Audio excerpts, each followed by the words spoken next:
வணக்கம் teachers. இஎம்ஐஎஸ்ஸில் SMC தீர்மானம் மற்றும் ஆக்ஷன் பிளானை மொபைல் மூலமாக அப்லோட் செய்யும் வழிமுறைகளை காணலாம். டீச்சர்ஸ், உங்களுடைய மொபைலில் எஸ்எம்சி நோட்டை பார்த்து தீர்மானம் மற்றும் ஆக்ஷன் பிளானை தெளிவாக ஃபோட்டோ எடுத்துக்கொள்ள வேண்டும். பின்பு மொபைலில் கூகுள் அல்லது கூகுள் குரோம் கிளிக் செய்து emis.tnschools.gov.in வெப்சைட் ஓப்பன் செய்ய வேண்டும். School user name, password, DISE number, school password enter செய்ய வேண்டும். என்ட்ரு செய்து லாகின் செய்ய வேண்டும்.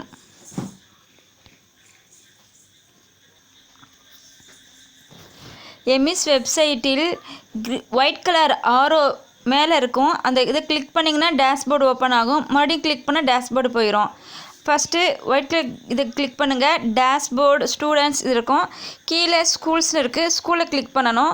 ஸ்கூலை கிளிக் பண்ணிவிட்டு இப்படி நம்ம ஸ்க்ரோல் பண்ணோம்னா கீழே ஆனுவல் கிராண்ட்ஸ்னு இருக்கும். ஆனுவல் கிராண்ட்ஸை கிளிக் பண்ணணும். ஆனுவல் கிராண்ட்ஸை கிளிக் செஞ்சுட்டு அந்த ஒயிட் கலர் ஆரோவை கிளிக் பண்ணிங்கன்னா டேஷ்போர்டு மறைஞ்சிரும். இப்போ இங்கே SMC resolution, SMC action planar இருக்குது. இதில் ஃபஸ்ட்டு கட்டம் யூபின்னு இருக்குது இல்லைங்களா, அப்லோடு. அந்த யூபி அப்லோடு இதை கிளிக் பண்ணுங்கள். ஃபஸ்ட்டு பாக்ஸ் இதை கிளிக் பண்ணிங்கன்னா கேமரா இருக்கும். இதில் கேமராவை நம்ம கிளிக் பண்ணோம்னா புதுசாக மொபைலில் இப்போ தான் ஃபோட்டோ எடுக்கணும் அப்படின்னா கேமராவை கிளிக் பண்ணுங்கள். நம்ம ஏற்கனவே தெளிவாக ஃபோட்டோ ஃபஸ்ட்டு எடுத்து வச்சுட்டோம் கேமராவில். அதனால நம்ம டாக்குமெண்ட்டை கிளிக் பண்ணணும். டாக்குமெண்ட்டை கிளிக் பண்ணோம்னா கேமரா வரும். சில பேருக்கு ஃபைல்னு இருக்கும். அதில் ஃபைலை கிளிக் பண்ணி கேலரியை கிளிக் பண்ணி ஃபோட்டோஸ் போகணும். அது மாதிரியும் சப்போஸ் ஃபோட்டோ வாட்ஸ்அப்பில் வச்சுருந்தீங்க அப்படின்னா வாட்ஸ்அப்பை ஓப்பன் பண்ணிடலாம். நம்ம கேமராவில் ஃபோட்டோ எடுத்தோம், அதனால் கேமராங்கிறத கிளிக் பண்ணணும். கிளிக் பண்ணி எஸ்எம்சி தீர்மானம் ஃபோட்டோ எது அப்படின்னு பார்த்து செலக்ட் பண்ணுங்கள். ஃபஸ்ட்டு ஒன் தான் எஸ்எம்சி தீர்மானம். அதில் நான் இங்கே பார்த்து செலக்ட் பண்ணுறேன். ப்ராசஸிங் ஆகுது. ப்ராசஸிங் ஆகி அப்லோட் ஆயிடுச்சு. இப்போ எஸ்எம்சி ஆக்ஷன் பிளான் இதை கிளிக் பண்ணுங்கள். யூபி அப்லோடு கிளிக் பண்ணுங்கள். டாக்குமெண்ட்டை கிளிக் பண்ணுங்கள். நம்ம கேமரா வரும், ஃபோட்டோஸ் கேலரி வரும். அதில் ஆக்ஷன் பிளான் ஃபோட்டோவை செலக்ட் பண்ணுங்கள். Second one action plan processing ஆகுது. இப்போ ஃபோட்டோ அப்லோட் ஆயிடுச்சு. இதில் பக்கத்தில் வியூ அப்லோடு இருக்குது. எஸ்எம்சி ரீசொல்யூஷனுக்கு நேராக வியூ அப்லோடை கிளிக் பண்ணுங்கள். நம்ம அப்லோட் செஞ்ச ஃபோட்டோஸ் வந்துருச்சு. இந்த ஒயிட் கலர் மேலே இருக்கிற ஆரோ கிளிக் பண்ணுங்கள். டேஷ்போர்டு வரும். இப்போ இந்த க்ளோஸ் இன்ட் மார்க் இருக்கிறத க்ளோஸ் பண்ணிடுங்க. மறுபடியும் ஒயிட் கலர் கிளிக் பண்ணிடுங்க.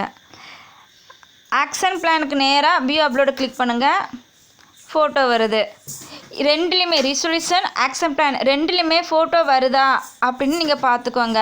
ரெண்டுலேயுமே ஃபோட்டோ வந்துருச்சுன்னா ரெண்டுமே நம்ம சக்ஸஸ்ஃபுல்லாக அப்லோட் பண்ணிட்டோம் அப்படின்னு நம்ம உறுதி செய்து கொள்ளலாம். எஸ்எம்சி தீர்மானத்துக்கும் ஒரு ஃபோட்டோ, ஆக்ஷன் பிளானுக்கும் ஒரு ஃபோட்டோ மட்டும்தான் நம்ம அப்லோட் செய்ய வேண்டும்.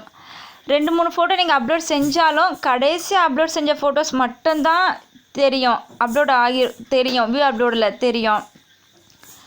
டீச்சர்ஸ், சில பேர் ஆக்ஷன் பிளான் அல்லது தீர்மானத்தை மறுபடியும் புதுசாக எழுதி இதை அப்லோட் பண்ணணும், இல்லை தவறுதலாக நான் ஃபோட்டோ அப்லோட் பண்ணிட்டேன், வேறு ஃபோட்டோ நான் மாற்றணும் அப்படின்னு நீங்கள் நினச்சாலும் நீங்கள் மறுபடியும் அப்லோடை கிளிக் பண்ணி அப்லோட் பண்ணிடலாம்.